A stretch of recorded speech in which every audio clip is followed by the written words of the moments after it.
I am Vinnie Tortorich. Folks, your good intentions have been stolen, but don't worry. I'm here to help you get them back. You may be soft and succulent at the beginning of this process, but hang in there. Before long, you will be lean and mean, guaranteed. It's the Wednesday show, and he is back by popular demand. I'm talking about the wonderful Mr. Chris Shaffer. Hey, man. How's it going? Thunderous applause from the soundboard. It makes me feel special every time the soundboard claps for me. Yeah. You know, Gina used to love it. As if, you know, Gina's been in radio since she was a toddler, and she still loved it. She was like, yeah, it's a machine clapping for me. We're recording this on the 4th. Oh, the 4th of January. And just got back from the gym. I had pull day today and felt good. Yeah,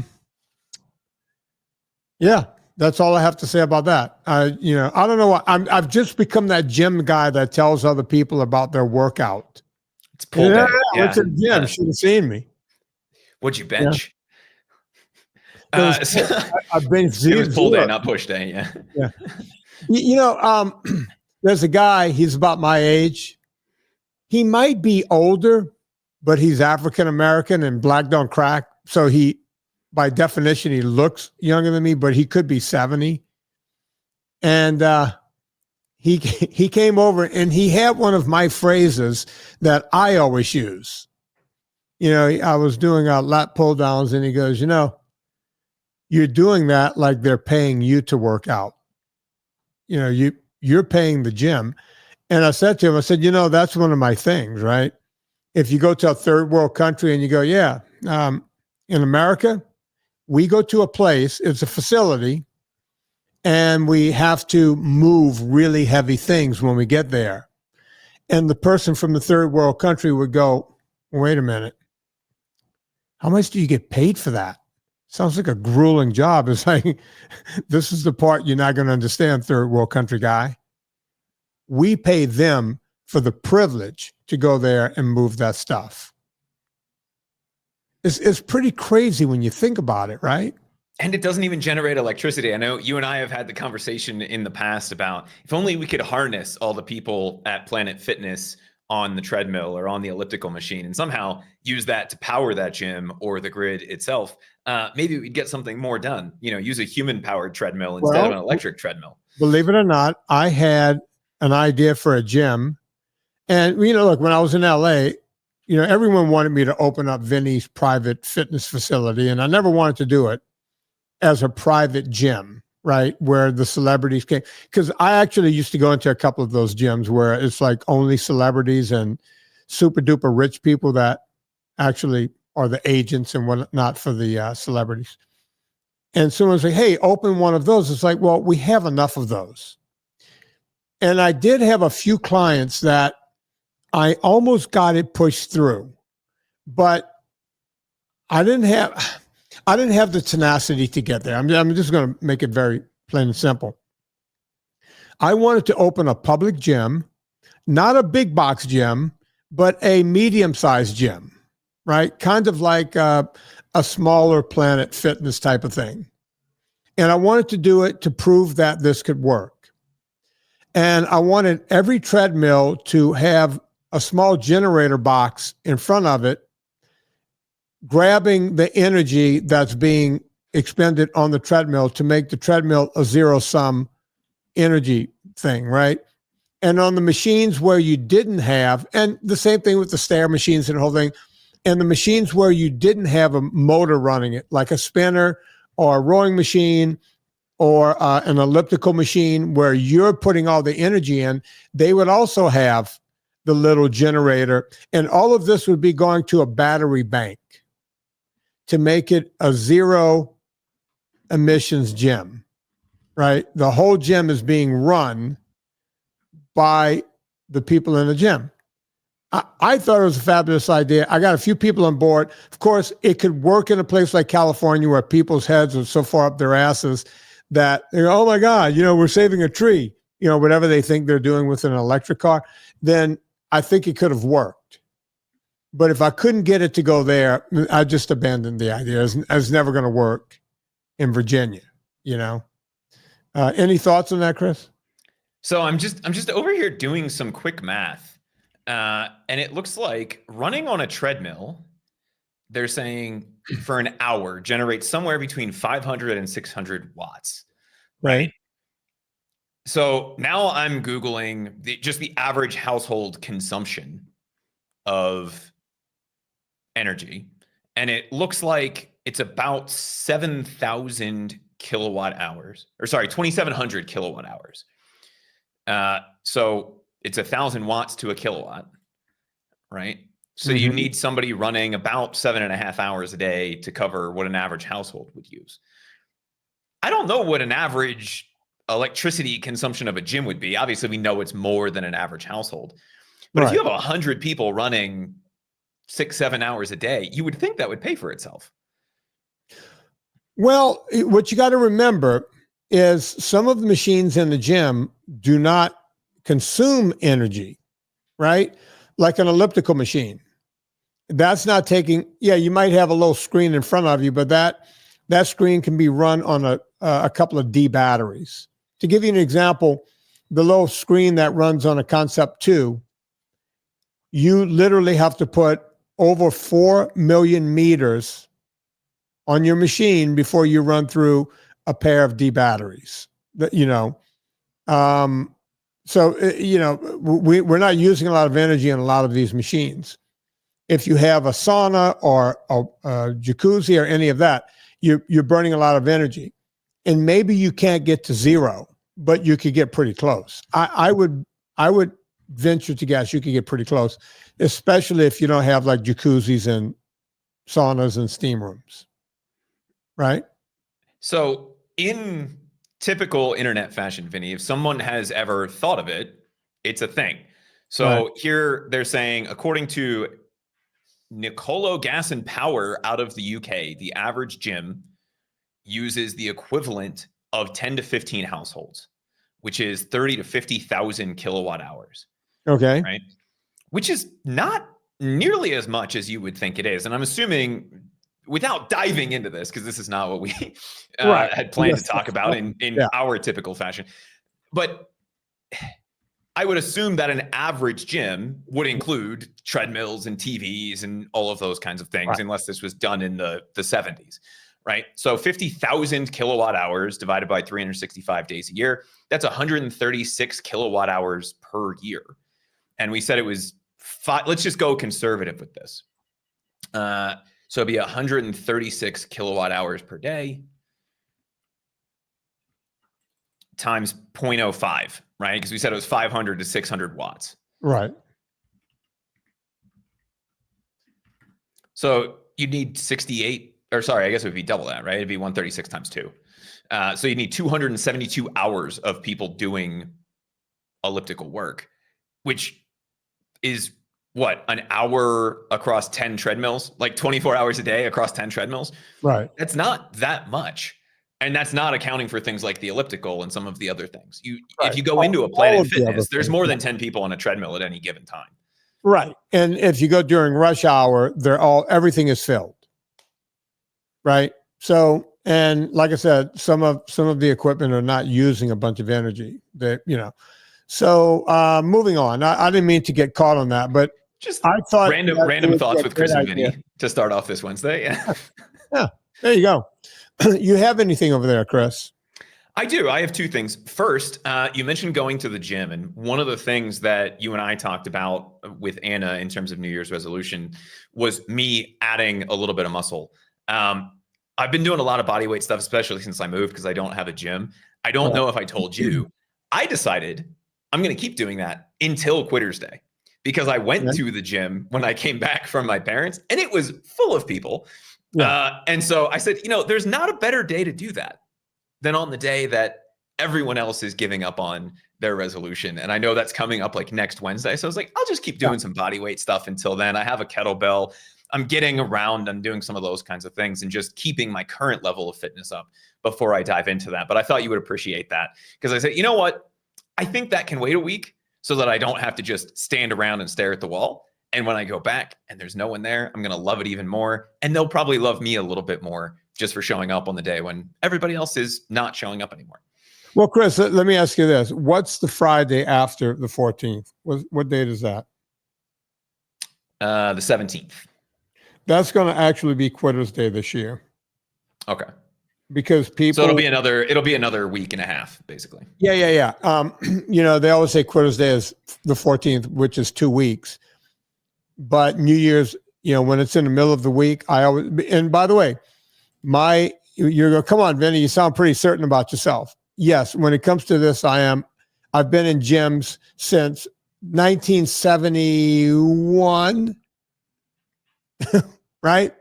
Without taking any breaks. I've been going, I've either run gyms, worked in gyms, set up programs, whatever, since 1971. Well, I didn't do that in 71. I was a kid. That's when I started going to the gym with my beloved Joe Bonadonna. But trust me when I tell you, it is the end of the second week. They get to that, then they do a blowout weekend, and then they're off and running. It's just the way it is. I wish I can say, I wish it wasn't like that. I'm glad it's like that for personal reasons, because we could get back to working out again. And is it weird that I set that as the goal specifically for that reason? I was like, I don't want to have to deal with all of these people and just standing around wasting time for the next week and a half. So I'll just wait that week and a half and then go do it. Purely egotistical reason, right? Like, I know most of these people aren't going to be here after that. So what's the point? Yeah. Good on you. So you're going to get back. You're going to put a little muscle on. As you know, that's part of my New Year's resolution. If you ask me how it's going really well, because I started my resolution about almost 2 months ago. But here's the difference. I was still doing a lot of aerobics. Now I've cut back a little bit on aerobics because I got to the end of the year and I reached that goal with ease, doing my, at least an hour a day of aerobics. So now it's getting a little easier in the gym because I'm not fighting it with a ton of aerobics. I'm not stopping aerobics, folks. As a matter of fact, part of my aerobics is I'm doing more, I'm a big fan of Zone 2. But what I gave myself for Christmas this year was this Rogue Echo bike, which, you hear people online talking about the acid bath, where you just go into Zone 4. So I'm doing that once a week, and I'm doing it using my spinner, my Echo bike, and my Concept 2. So I have 3 devices that I can use to get there. And if I want to start doing, with the jump rope double unders or something like that, just to change it up, I'm doing that. Why am I doing it? It helps raise your VO2 max, which you can do okay by doing a ton of Zone 2 working, but not, you're never going to get it really high. And so that's something else I'm working on. I'm trying to stay young for as long as I can for you guys. Yeah. There's nothing wrong with that as a goal. Vinnie, you asked me a minute ago if I had anything today. Mm-hmm. And I knew as soon as the new year came around, we were going to see a whole bunch of articles talking about this is the best diet for your 2025 weight loss. What I had forgotten about was the thing that changed in 2023 and 2024, which was the shortcut to this. And I had a headline come across yesterday that blew my mind a little bit. And as soon as I started diving into it, I found another one that I knew you would want to touch on. And I know for you and I, losing weight where we are right now is not necessarily where we want to be. But that is the goal for a lot of people, right? Right. And so do you want to dive into that right now? And the big change and the shocking and disappointing headline? Or do you want to talk about the big piece of news that came in last night, I think it was, about one of our good friends and a friend of the show? You know what? Since there's a shocking headline, let's save that for a minute. Just tease it. I know what the good news is. So go ahead and bring it up. So a couple weeks ago, we had our buddy Joseph on in an episode. What was it called? An episode titled "Doing the Right Thing."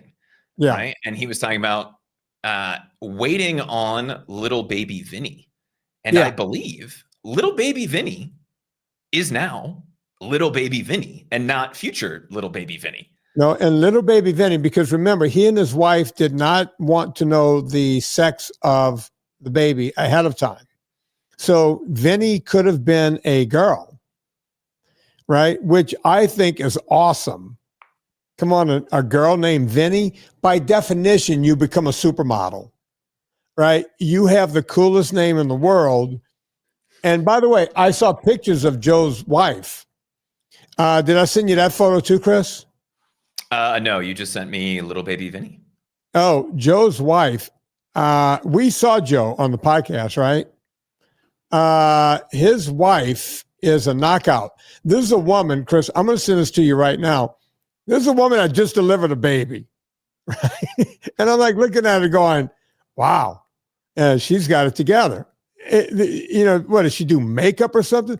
I'm sending Chris. I'm not just saying this. You're going to see this photo in a second. Does this look like a woman who just cranked out a baby? Tell me when it comes through. It's downloading for me right now. Yeah, Joe's wife is way too hot for him. So that's a problem, which means that, by the way, baby Vinnie is not a girl. Baby Vinnie is a boy. And it's good to know that all three of us are batting way above our league. Yeah, I still can't figure out your situation. That's just weird. Because Michelle is either blind or just plain stupid. Yeah, baby Vinnie is cute. We know nothing about the height and weight, but the fact that baby Vinnie is healthy, I'm counting 10, 10 toes, 10. You know what? I'm looking at naked pictures. Little baby Vinnie is hung for a 1 hour old. Yeah. Yeah. Nothing wrong with that. Yeah. So the tradition continues, I guess. I mean, what? Anyway. Vinnie, right? Congratulations to Joe and his wife. I don't have his wife's name here. God, I wish I had her name because what a beautiful woman. Anyway, congratulations. Finally, someone from the podcast has named their kid Vinnie. I thought it would be someone who couldn't get pregnant, told they would never get pregnant, went low carb, NSNG, followed along, and then had a baby, because there's been, I don't want to say hundreds, but it's been a lot. I don't know how many. I know over the years, there's been a lot of people writing to me saying we can never get pregnant. Yet not one person named their baby Vinnie.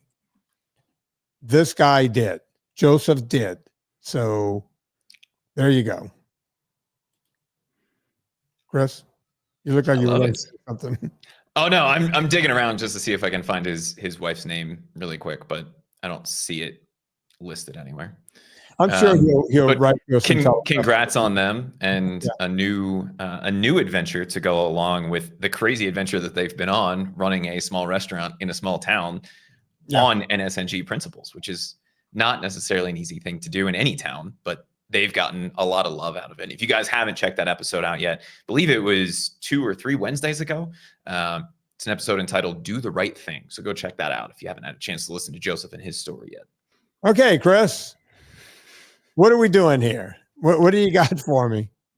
So I could have come at you with, oh, Vinnie, what are your thoughts on the Mediterranean diet? Because that's the thing we see. Or what are your thoughts on Weight Watchers? Or what are your thoughts on people who have tried a bunch of different diets to do a bunch of different things? And I know that that will grind your gears and that will make you happy.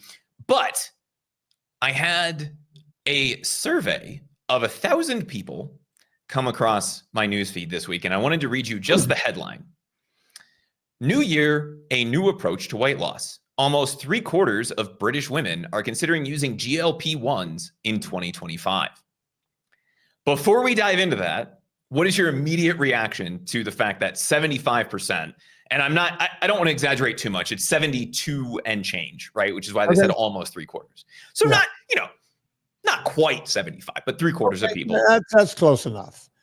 are looking at that as their way to hit their goal weight in 2025, or at least considering it as an option.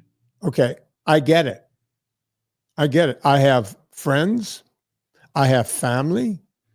I saw recently where Gina Grad, who's followed me for a long time, she's doing it. I get it. I get why people want to do it. They see other people doing it. They're losing weight. Some people get on it and realize, oh, wait, I don't want to put up with the nausea and the this and that. Some people don't get the nausea and all the side effects. Other people do. And I've seen people back home. Well, oh my God, look at her or look at him and what the hell? It works. But over the years, there were several things that I've talked about. And people told me I was dead wrong. And as it turns out, I'm right. Just enough time has to pass. For instance, my radio show was on in 1989. How many years ago was that, Chris? You're good at math. I'm going to say 30. Well, it depends on when it started, but somewhere between 35 and 36. Yeah. Well, this started in early 89. So, yeah, 36 years ago. We had a big swing with something. In the early 80s and in the 70s, we all went to the beach, and it was all about getting tanned. And every product made by every Coppertone, Bana Soleil, all these different companies, Hawaiian Tropic, every one of these companies made oil to help magnify the effects of the sun. You put oil in your body and go out in the sun, for some reason, the pigment changes quicker and you have all this oil on you. There was a product, Chris, look it up if you think I'm kidding. It was called Prism suntan oil. It was supposed to magnify the sun like a prism would onto your skin. I'm not making that up. You got to be able to find that. Guys like me, we didn't mess around with the Coppertone and the this and the that because we wanted to use baby oil or olive oil because that really did the trick. You put baby oil on, you had to have dark skin like me to put baby oil on. You have to have olive skin. Now, some of these companies made like an oil where there was some protection in it, like a 5 or a 4 or something like that, where they would say, hey, put this on if you're freckly or you got, your redhead, really opaque skin, put this on instead, right? So you don't burn. Of course, they burned anyway. Chris, you're one of those guys, right? So I can put on 90, Vinny, and burn it like in 20 minutes, but right. Then I tan, right? So from there, I get a tan, but I have to burn first. It doesn't matter what I put on, how long I'm in the sun. I get beet red the first day, and then from there, it starts to get dark. And right. Well, some people, like my best friend from childhood, was redhead, freckle face. My only friend when I was a kid, I had one, Jim, still my friend today. And I couldn't understand when I was a little kid. We would go to Biloxi or to Fort Walton Beach, and we'd run around the beach all day. And that night, Jim was in pain and just purple. He was so red. And then it would ruin the rest of his weekend, right? No one had sun umbrellas out there or anything. There was no. So I get it. Some people have a little trouble, not a little, but a lot of trouble in the sun. But I said when sunscreens came out, there is no way in hell that putting a chemical on the biggest organ that your body has is going to be healthy. I said it over and over and over on my radio show. I would tell my clients in LA, why are you spraying your kids down with this stuff? It's a carcinogen. And everybody was telling me I was dead wrong. My dermatologist, you know more than my dermatologist, Vinnie? No, I don't. I know what the truth is. The sun is healthy. Putting a chemical on the biggest organ in your body can't possibly be healthy. It can't. By pure definition, this cannot be good. How did we make it throughout eons of history, since the Ice Age? How do we do that? Now, all of a sudden, in the last 5 minutes, we need to slather this on kids, right? And now kids have all these problems. Now we're learning, oh my God, sunscreen was probably the worst idea ever. I was yelling about how many years ago, Chris? 36? How did an idiot like me decipher this information 36 years ago, yet it took the rest of the fucking free world all of this time to figure out the same thing? I'll give you another one. Hang on, Chris. You brought the subject up. Now you got to sit back and take it. I love it. When cell phones became a thing, the flip phone, what have you, the big phone we held up to our ears.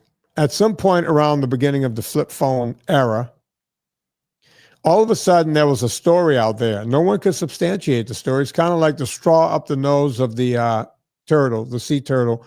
No one can actually substantiate the story. But at some point, someone said that electromagnetic something or blah, blah, blah at the gas pump, it'll blow up your car. It never happened. Nobody can show me the story where it blew up a car. Now, same thing with airplane mode. Yes, exactly the same thing. Now, here's the deal. I said that was bullshit. I remember when I first started dating Serena, she was like, you got out of the car. You're on the phone. You're putting gas. You're going to kill us. It's like, Serena. And she would point, it's written on the gas pump. I said, yeah, it's amazing how the industry, a multi-billion-dollar industry, they didn't fall for it. They just went, what the hell? We don't care. People think this. We'll just tell them not to talk on their phone on the gas pump. Now, they did that because a lawyer said, you know what? You're not going to lose customers. It's a zero sum. Just put the message on the gas pump. It doesn't matter.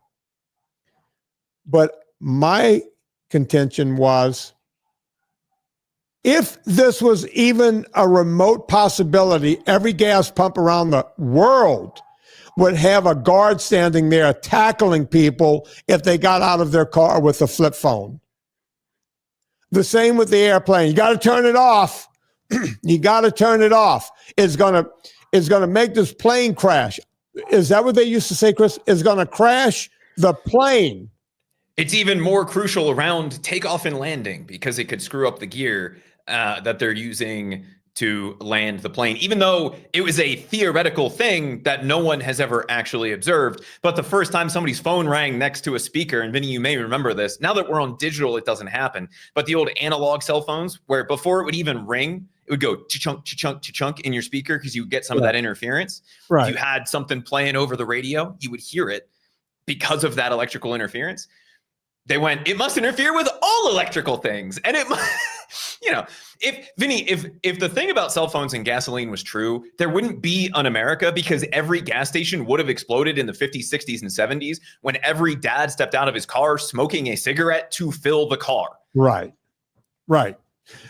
So I would have these stupid fights with Serena. Honey, it's made up. It's not real. It's not real. Trust me on this, it's not real. Now you see people outside of their car, they got the thing hooked to their ear, Bluetooth, we got all kinds of stuff. No problem. And on airplanes, I knew about it before commercial airlines because remember, I had big celebrity clients. And what do big, giant celebrities have? Well, they have a little something called private airplanes. I was flying around on G4s, G5s, and all this stuff, you know, way back when. G5 wasn't around when I first started flying on private, but my clients would take me on private plane. Guess what everybody was doing on a private plane? They were on the phones. It's like, oh, wait, we could do it here and not, it's bullshit. You could do it. You know, the FFA, they don't care. It was made up out of whole cloth. Now everybody in the air is on the phone. Why? Because the airlines figured out how to charge for it. Right? You want to talk to the ground. You can't live without your device, your 4 or 5 devices. I see people there with laptops. They got the pad. They got the thing. They're doing all the things. But hey, the airlines are cool with it because they can charge you a couple of bucks to have it. Right? Right. So what happened? You can have 3 Bluetooth headphones and your phone connected to Wi-Fi, and that's not a problem. But if you don't put it in airplane mode, everyone is going to die. Yeah. So again, I was right about sunscreen. Everybody is saying don't put sunscreen on your kid anymore. It's going to kill them. I was right about the gas pumps. I was right about the airplanes.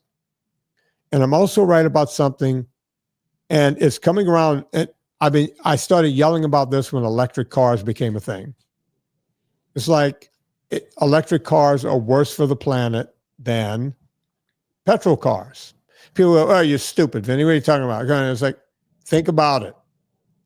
Not only do you still have to create energy to put into the car via coal or diesel or something else, right? We now have to go mine lithium. And when we're done with that lithium battery, we don't even know how to get rid of it yet. Like, that infrastructure is not there. We can't figure out what to do with plastics. You think they're going to figure out what to do with lithium? Which, if stored incorrectly, lights itself on fire. Right? Like, okay, it may be soon to bring this up, but one of the things that I was not aware of is, have you seen how they put out fires with electric cars? Because you can't spray water on it. They have a giant blanket that they drape over the car, right? Really? And I was not aware of this until what happened in Las Vegas a few days ago happened, and they were talking about this stupid blanket that they put over the car. But imagine 100 of those batteries in a landfill. Yeah. Right? Yeah. God forbid you hit it with the bulldozer, or you run it over the wrong way, or something leaches onto it that starts to cause corrosion. You end up with a pretty interesting fire situation on your hands. There's not an easy way to get rid of those by any stretch of the imagination. So, you know, everyone says, Vinny, you're wrong about the electric car, because it's not just Tesla. Ford's making F-150s. Everybody's making electric cars. Guess what? They're all cutting back on it. And my brother, who has a very specific job in the car industry, he's always worked for high-end car dealerships, meaning BMWs, Mercedes, Toyota at one time, Audi, these kind of, and his job is very specific. He knows how much used cars are worth because he buys them for the dealership to resell. That's a big business model for high-end dealerships. They don't just take, most of the trade-ins they send to the auction. They bring cars in, right? He was telling me that when he was at Audi, he's at another big dealership now, but 6-8 months ago when he was at Audi still, maybe a year ago, people would come in and buy electric cars, Audis, completely electric Audis. Some of these cars are as low as 50 or 60,000. Some of them are 160,000, right? All the same thing, just depends on which model you want. People are coming in, he tells me, within the first 6 months going, get me out of this car. I know I'm going to get buried. And he says, he would tell them, look, there's no resale on electric cars. And they would all go, I know, I've already tried. Get me out of this. I need a gas engine. Get me out of this crap. And he said, we can't give you anything near what you think it's worth. They're paying less for them and they still can't resell them, right? This is the reality of what's going on out there with electric cars. Oh, Vinny, you're all wrong about the electric car. No, I'm not. I've been yelling about this from day one with the electric car, and I will continue to yell about it. And I have a brother who's telling me you're 1,000% right. The industry does not know that they've gone down this rabbit hole, and now they got to get the government to change their laws and rules because they can't keep up with this bullshit. It's all bullshit. So if I'm right about sunscreen, If I'm right about gas pumps and airplanes and electric cars, trust me when I tell you I am correct about GLP-1s. We're not looking at the downside, just like no one wanted to see the downside with the electric car, right? We're only looking at the upside. The downside outweighs the upside, unfortunately. And am I telling people not to do it? No, knock yourself out. But realize there is no free lunch when it comes to drugs. My friend Dr. Drew coined that phrase, there's no free lunch in nature. And he's right. You're taking a drug. When you see these ads on television for Wegovy, Ozempic, Mounjaro, you name it, they have 1,000 names that sound like defensive backs in the NFL. When you go through and you see these commercials, listen to the side effects. They're not pretty. Chris, you brought up the thing. Pull up any of them and give me pull up Wegovy. That's a popular one, right? Give me the common side effects, and death is not a common side effect, but death is in there. I know death is in there, but give me some of the common side effects of one of the most popular ones out there, Wegovy. Let's just start with the 4 fun ones: nausea, vomiting, diarrhea, and constipation, which I love when drug commercials give you 2 opposite side effects, right? They're like, you're either pooping too much or you're not pooping at all if you take a GLP-1. Those are the most common ones. But then you also have the muscle wasting, what were they calling it? Ozempic face, right? And what appears to be the bounce back that happens once you come off of the drug, right? Because what it's really doing is regulating appetite more than anything else, at least based on my interpretation of this. And so you're just not eating, and then you have that bounce back. Now, you also have all of the other side effects that come along with this. The interesting thing, and Vinny, you know how Google works to some extent, right? You know when you type something in that they give you a section called more questions or frequently asked with. Right. If we type in GLP-1 side effects, do you want to know what the most frequently asked question is? Go on. Which one has the fewest? Yeah. Right? Not which one has none, or which, it's immediately saying, hey, I know that there are problems. Which one has the fewest, and how can I get away with this? There's also pancreatitis, bowel obstruction, gastroparesis, all of those fun things. The interesting thing in this survey, Vinny, was they also gave the reasons why people haven't done it yet. So if they said, I'm considering using it but haven't done it yet, they followed up with them. 42% said it was the cost. Now, this survey came out of the UK, and one of the things that is a British thing and not so much in the America is the state health system, right? I immediately, after reading this, stumbled upon an article saying they're considering making it part of the state health system, right, to give this to you. So that would mean 42% of these 1,000 people would immediately start taking it because their biggest objection was the cost, right? 36% were worried about side effects, being the nausea, vomiting, diarrhea, or constipation. 33% were worried about bounce back weight gain. 31% were worried about the stigma of using drugs to lose weight. Interesting. What are your thoughts on that? That's the one that really stood out to me, right? Like price, I get. Being worried about the side effects or the bounce back, I get. But the fact that it's already well known enough that it's a cheat or a shortcut, that 30% of the people who said they would be willing to take it to aid in their weight loss gains are not taking it because that's one of their primary concerns, is being looked down on for using a GLP-1. Is that a good thing? I think it's interesting that is the thing, right? That's what I hear it a lot. 2 things I hear in the phone calls, right? For anyone who's wondering, you can go to VinnieTortorich.com, set up a phone call, and actually, yes, you get me on the phone. It's not, I don't push it off to someone else. I would push it off to Chris, but he's too busy. The 2 biggest questions I get are the GLP-1 question as far as drugs go, right? And the other big question is, TRT. And most of it comes from women, and most of it comes from women in or going into menopause and that kind of stuff. And they want to know what my thoughts are. And I've seen the TRT, help a lot of people, or HRT, I guess, is what they're calling. I've seen it help a lot of women in going through menopause, working through menopause. So you might say, well, in that case, if you're on it for a period of time, knock yourself out, right? If you're trying to get through menopause, you might weigh the downsides of that and go, this is worth a shot.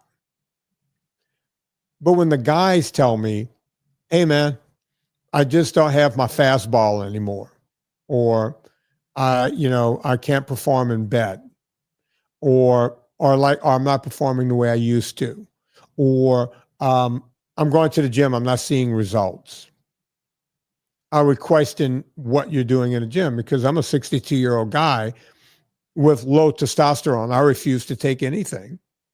And even with low testosterone, I'm able to perform in bed. Of course, I'm sleeping with a Bond girl, so that might have something to do with it. Yeah, that does not hurt the equation, I don't think. I've not had trouble in bed, even with my low testosterone. My doctor tells me it's because, for whatever reason, my body utilizes my free testosterone to a T, right? And I don't really understand how it works, right? It uses your T to a T. Is that what you Yeah, it uses my T to a T. And apparently it works the same way for me when I lift weights, right? I'm gaining strength right now, which means I'm putting muscle on if I'm gaining strength. By definition, one comes with the other. So if you're not getting results in a gym, the first thing I'd like to look at is your gym routine, and are you really pushing yourself? Because in order to make muscles grow, you have to push. You have to go for it. You can't mess around, right? That's just the way it works. You got to squeeze every inch out of every workout. Bottom line. So I would say look at that first. The problem with guys going on this stuff is you're not going through menopause. What's your end date? And when you stop this stuff, you're going to have other problems. Your testosterone is going to tank. So if you thought it was low before, it's going to tank. At some point, when your testicles stop atrophying, you'll regain some of the testosterone. But you're going to go through a month or two of tanked testosterone, feeling like shit. A lot of guys I talk to, they go on it and they run into trouble, right? I can't mention the guy's name. Guy called me last week. By the way, this guy talked to me about it for 2 years. All of his friends, he's got a high pressure job, big time job, high end stuff, works all the time, got the wife, the family, and whole thing. Hey man, all my buddies are on this stuff.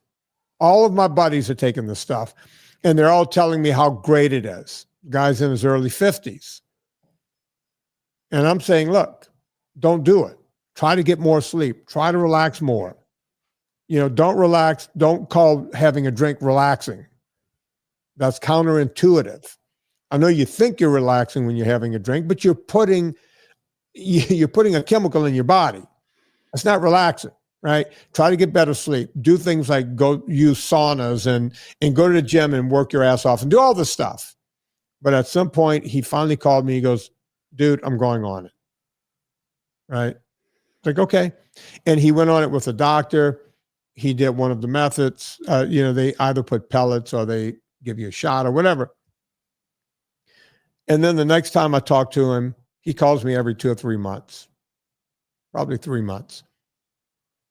Coming around, I'm feeling great. I'm not actually feeling as good as I thought I was going to feel, the way everyone says I was, and the whole thing. And then his doctor switched him from one thing to another form of it, right? I don't hear from this guy for 6 months. It's like, geez, he doesn't need me anymore. I guess the testosterone is working, right? Good for him. Well, I'm driving up to DC a couple of weeks ago, and I have a phone call. It's from him.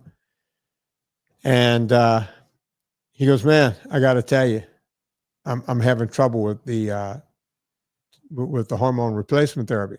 What? Well, when I went off of the one form and went to this other form, then my testosterone went from like 800 to 1600. And I'm like, dude, that's like bodybuilding. You know, the old stuff. I said, the golden era bodybuilders, that's what they were at. That's what Schwarzenegger was at. That's what Frank Zane was at. And these current guys are so drugged up, it's pathetic. But it's like, that's what old world bodybuilders used to get to. You got 60. He goes, yeah. And it ended up causing a problem. Guy thought he was having a heart attack one day. He got shortness of breath.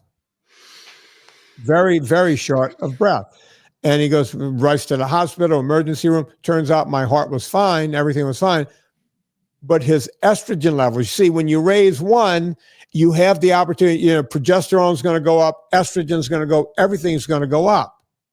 Now, most guys that I talk to that start this stuff, they'll get what's called in the gym bitch tits. Do you know what that is? Moobs, if you will. Moobs, yeah. You're going to need what was it called on Seinfeld? A man bra? Yeah, like a trainer. A man's ear. A man's ear. So one of the lesser side effects when you take this stuff is you get bitch tits. You get boobs, right? That's a side effect that you don't want because that looks weird, right? This guy got a different side effect. He thought he was dying, right? Whenever he tried to walk upstairs or anything, he was short of breath, thought his heart was giving out. His estrogen levels were off the charts. So I asked him, I said, you feel like you need to use a bra? And he goes, now that you mention it, right? So you take a drug for one reason, but you end up with other problems. You know, I always say it's the enemy you know, right? It's like it's what you know. You stick with that and try to fix that without causing other enemies to come in, right, Chris? Yeah, well, it's also the Silicon Valley, my favorite Silicon Valley phrase. You don't know what you don't know, right? Which, okay, you know what you know about GLP-1s. You know that they can give you some short-term effect. You know what you know about TRT. You know what everyone has told you. But no one ever really talks about the downsides or the long-term consequences of these things. And realistically, Vinny, the solution to both of these problems in a lot of cases, and I'm not saying hormone therapy is not for anyone. It makes a world of difference for a ton of people. Yeah. But it's also not for everyone. And I'm also not saying that there's no reason anyone should ever take a GLP-1. I'm sure there is, but it's not for recreational weight loss, right? Right. And HRT or TRT should not be for feeling a little bit better or getting a little bit more done at work because we want to boost that testosterone level or fixing an ED problem, which isn't necessarily caused by your testosterone level to begin with. It's caused by everything else that's going on. And the easy solution is actually the hardest thing for people to do, which is probably why so few people want to do it. And it's work out and eat right. Right. And if you eat real food and pick up heavy things, right, pick them up and put them down, you will find that your body will find an equilibrium in all of those things. And this isn't something, you know, that gets talked about everywhere, but I don't know about you, Vinny. I know you had that super gnocchi meal and you mentioned that even if Serena jumped on top of you at that minute, you probably would not have wanted anything to do with it. Right. I have noticed 3 or 4 days in a row of eating a bunch more carbohydrates than normal, it disappears. The entire drive disappears. As soon as you get back on track, you bring down that carbohydrate, bring up the protein and the fat, it comes back like I'm 14. Right? Okay, maybe that's a little bit of an exaggeration because a strong breeze at 14 makes a man happy. But if you're eating right and doing the basic things, these things have a way of working themselves out. Right. And it's not to say that you're going to get back where you were at 15 or 20 or 25.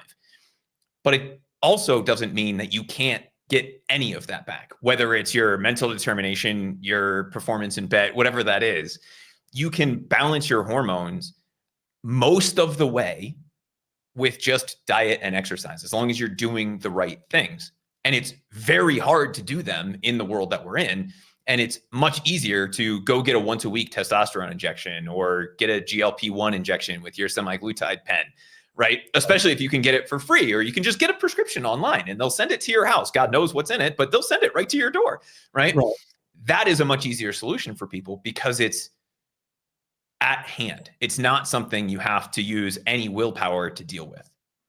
Does that make sense?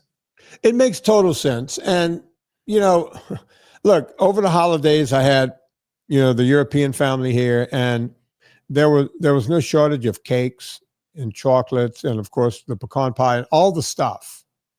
So that, you know, there was a 2 or 3 day period where I was like white knuckling it, right? And then every day I would give in to a little something.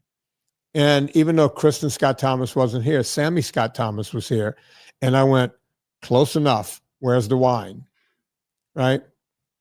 Now, I wake up every morning anyway with what I call somewhat of a dawn effect on sugar. My sugar hovers between 80 and 85 all day long. We